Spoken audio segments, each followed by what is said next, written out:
मुझे इसके हर सेकंड का रिग्रेट था, पर इस चॉइस की वजह से मैंने बहुत कुछ सीखा। तो अगर मेरे पास पास्ट में वापस जाने का चांस होता तो मैं फिर से शील्ड री इंस्टॉल करती और खुद को फिर से हर्ट करती। सुनो कहता है रो मत, मैं भी नहीं रोऊंगा। जो कहती है सॉरी। सुनो कहता है सॉरी मत कहो, जब तुम किसी से प्यार करते हो तुम्हें सॉरी कहने की जरूरत नहीं होती। फिर दोनों आगे देखते हैं और उन्हें अपने स्कूल के दिन याद आते हैं। जो फाइनली स्माइल के साथ सुनो को गुड बाय कहती है। सुनो भी स्माइल करता है जैसे वो उसे जाते हुए देखता है और वो जाने लगती है। जो वापस मुड़कर उसे देखती है और फिर स्माइल करती है। सुनो को वो अभी भी वही स्कूल गर्ल लगती है जिसे वो इतना प्यार करता था। फिर जो चली जाती है और अब हेयोंग और डुग्गू साथ होते हैं। डुग्गू कहता है ये जो की चॉइस थी शील्ड और स्पीयर यूज करना। अगर उसने शील्ड इंस्टॉल नहीं की होती तो वो तुम्हारे साथ कभी नहीं जाती। ये सब इसलिए हुआ क्योंकि उसने शील्ड यूज की सुनो के साथ ब्रेकअप करने के लिए। मुझे लगता है उसे तुम्हारा लव अलार्म बजाना था, उसे तुम्हें बताना था वो तुमसे कितना प्यार करती है, और वो सब सच था। डुग्गू की बातें सुनने के बाद हेयोंग काफी देर तक इस बारे में सोचता है। फिर वो जो का लिखा मैसेज देखता है, मुझे कुछ करना है, जब मैं वापस आऊंगी तुम मेरी बात सुनोगे। जो जेजू आइलैंड के लिए निकल जाती है। जेजू आइलैंड पर बहुत लोग इकट्ठा होते हैं। जो कहती है मैं हमेशा भागती हूँ जब भी मैं मुसीबत में होती हूँ, मुझे अपनी हार्ट बीट सुननी है। फिर वो दौड़ना शुरू करती है और बहुत दौड़ती है। वो थक जाती है पर रुकती नहीं। उसे सब रियलाइज होता है जो उसने गलत किया, जो सही था और जो उसे आगे करना है। अचानक उसे अपना बचपन याद आता है। वो याद करती है कि वो तब कितना रो रही थी और यहाँ वो रोने लगती है और रुक जाती है। वो आगे देखती है और अपने चाइल्डहुड सेल्फ को देखती है। वो उसकी तरफ बढ़ने लगती है। वो अपने चाइल्डहुड सेल्फ को हक करती है और बहुत रोती है। जो कहती है ये सब इसलिए हुआ क्योंकि मैं तुमसे नफरत करती थी, पर ये तुम्हारी गलती नहीं थी। वो स्माइल करती है और फिर से दौड़ने लगती है। दौड़ते हुए वो फिनिश पॉइंट पर पहुंचती है। अचानक वो रुकती है। वो हेयोंग को वहां खड़ा देखती है। वो स्माइल करती है जब वो उसे देखती है। हेयोंग उसकी तरफ चलता है। जो उसे देखकर बहुत खुश होती है और उसकी तरफ दौड़ती है और उसे हक करती है। वो इतनी खुश है कि हेयोंग अभी भी उसके साथ है।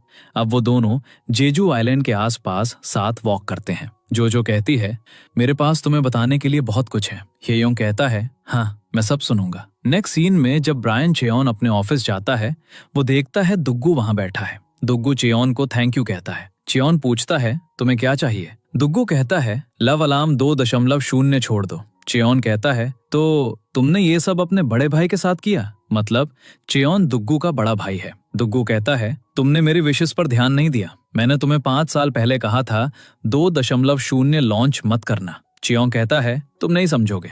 जो लव अलार्म तुमने बनाया वो लोगों को लोनली फील कराता है और 2.0 वर्जन उन लोनली लोगों के लिए है। अगर वो सोचें कि बहुत लोग उन्हें प्यार कर सकते हैं तो वो 23 लोग सुइसाइड नहीं करेंगे। दुग्गू कहता है क्या तुम्हें लगता है कि अब लोग सिर्फ उन्हें डेट करेंगे जिन्हें वो तुम्हारे ऐप पर देखते हैं? वो चेयोंग को समझाता है तुम्हें लव अलार्म 2.0 ड्रॉप कर देना चाहिए। ये कहकर वो चला जाता है। गुलमी लव अलार्म मीटअप पर पहुंचती है। वो बहुत खुश है क्योंकि उसे फाइनली बीच क्लब मिल गया। वो किसी को आते हुए देखती है, फिर उसका लव अलार्म बजता है। वो सोचती है ये च्यों है, पर जैसे ही वो करीब आती है वो देखती है ये डुग्गू है। वो उससे पूछती है तुम यहाँ बीच क्लब में क्या कर रहे हो? दुग्गू कहता है मैं डेवलपर हूँ। गुलमी कहती है मेरे साथ मजाक मत करो। ये सुनकर गुलमी शॉक हो जाती है। दुग्गू कहता है जब मुझे होश आया मैं हॉस्पिटल में था। ये दुनिया बदल गई थी पर मैं वही हूँ। लोग कहते हैं मैं 23 का हूँ पर मैं अभी भी 18 का फील करता हूँ। दुग्गू कहता है सॉरी कि मैं अभी भी तुम्हारा लव अलार्म बजा रहा हूँ। गुलमी सोचती है उसने लव अलार्म मुझे प्रपोज करने के लिए बनाया था। दुग्गू पूछता है क्या तुम अभी भी मुझसे उतनी ही नफरत करती हो? गुलमी कहती है नहीं। तभी एक अलार्म बजता है। दुग्गू कहता है ये अभी लॉन्च नहीं हुआ है और उसके फोन पर लिखा आता है लायर। दुग्गू रियलाइज करता है कि गुलमी उससे झूठ बोल रही है और वो अभी भी उससे नफरत करती है। फिर भी वो उस पर चिल्लाती है और चली जाती है। घर पर वो सोचती है मुझे उस पर चिल्लाना नहीं चाहिए था, चाहे कुछ भी हो वो डेवलपर था। फिर वो काम करने लगती है। अचानक उसे अपने लाइव स्ट्रीम पर बहुत मैसेजेस मिलते हैं। वो चेक करती है और एक आर्टिकल कहता है इसलिए लव अलार्म बनाया गया था। ये देखकर वो शॉक हो जाती है और कहती है तो ये रिवॉर्ड है, और रोने लगती है। वो बहुत खुश हो जाती है और अपने माइक में कहती है क्या तुम जानना चाहते हो मैं लव अलार्म के डेवलपर से कैसे मिली? फिर वो अपनी स्टोरी बताने लगती है। अब सुनो हेयोंग से मिलता है। वो बहुत बातें करते हैं और उनके बीच सब ठीक होता है। मीनवाइल युगजो घर वापस आती है। वो अपना रिकॉर्डर चेक करती है और देखती है कि सुनो हर रोज उससे मिलने आता था और उसका वेट करता था। ये देखकर वो रोने लगती है। तभी उसकी बेल बजती है। सुनो फिर आता है। वो भागकर बाहर जाती है। सुनो उसके पास आता है। जैसे ही वो 10 मीटर करीब आता है उसका लव अलार्म बजता है। सुनो युगजो के पास पहुंचता है और कहता है, मैं अभी भी तुम्हारा लव अलार्म नहीं बजाता, पर अगर मैं यहाँ रोज आऊंगा शायद एक दिन मैं पक्का तुम्हारा लव अलार्म बजाऊंगा। युगजो हाँ में सिर हिलाती है। सुनो भी बहुत खुश होता है और उसके साथ अपनी नई लाइफ स्टार्ट करता है। दूसरी तरफ हेयोंग और जोजो साथ बैठते हैं और उन चीजों की लिस्ट बनाते हैं जो वो करेंगे। हेयोंग उसे पढ़ता है और जोजो को आई लव यू कहता है। जोजो भी कहती है आई लव यू टू और वो किस करते हैं।